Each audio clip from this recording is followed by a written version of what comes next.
Tax collectors and sinners were gathering around Jesus to hear him.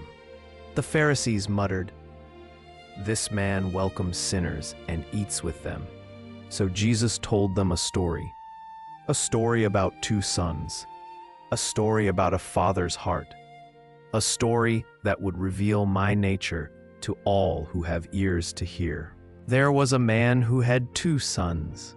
The older son was responsible, hardworking, always obeying his father's commands. The younger son was restless, his eyes always looking toward the horizon, dreaming of a life beyond his father's estate.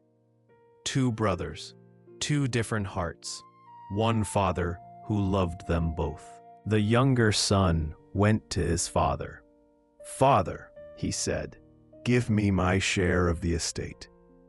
In that culture, this was unspeakable. He was saying, "I wish you were dead. I want what's mine now." The father's heart broke. But love does not force. It releases. The father divided his property between them. Not long after, the younger son gathered all he had and set off for a distant country. He did not look back. He did not see his father watching from the doorway, did not notice the tears streaming down the old man's face. Every day after that, the father would watch the road, hoping to see his son return. In the distant country, the son wasted his wealth in wild living. Parties that lasted for days. Friends who loved his money. Every pleasure his heart desired, he purchased. He felt free, unshackled from his father's rules. But he was not free. He was simply a slave to different masters. Then one morning, the money was gone. Every coin spent, every piece of jewelry sold. The friends who had surrounded him disappeared like morning mist. The servants who had bowed to him turned away. He who had been wealthy was now utterly alone, with nothing but the clothes on his back. To make matters worse, a severe famine hit the entire country. Food became scarce and expensive. The young man, who had thrown away a fortune on feasts, now could not afford a single meal. He was hungry, desperate, alone.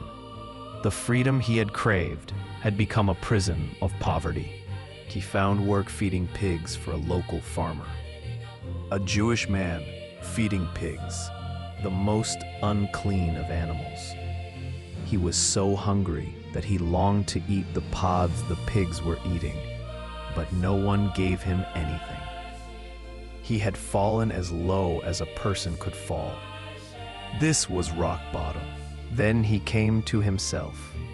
How many of my father's hired servants have food to spare, and here I am starving to death. I will set out and go back to my father. The pigsty became the place of awakening. Sometimes we must hit bottom before we look up. Repentance begins with seeing clearly.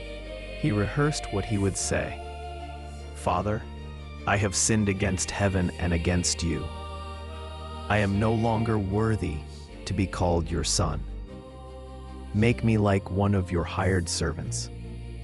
He expected punishment. He hoped for mercy.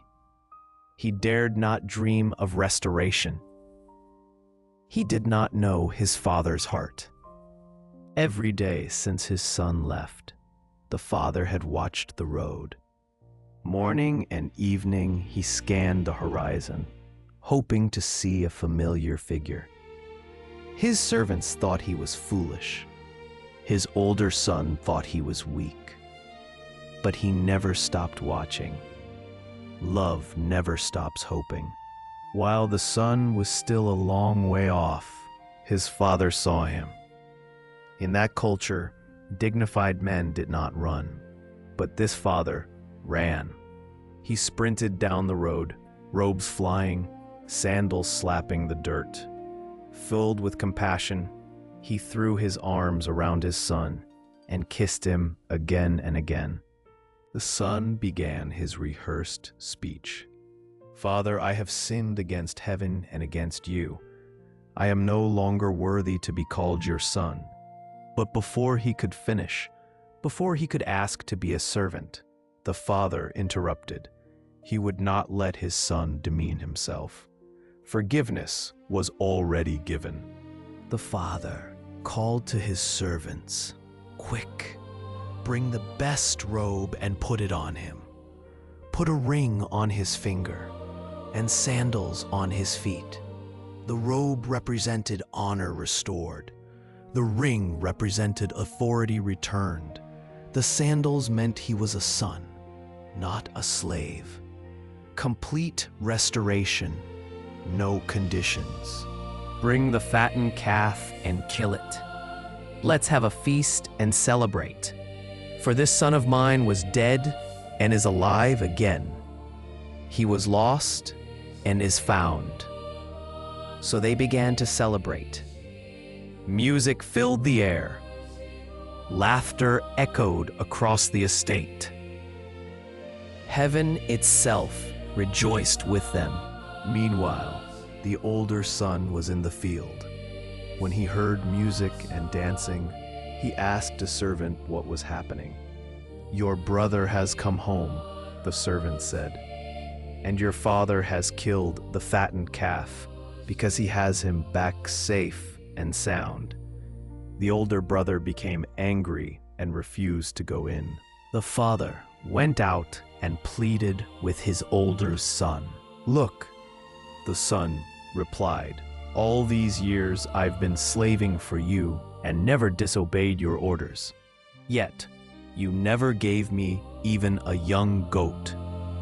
But when this son of yours, who has squandered your property, comes home, you kill the fattened calf."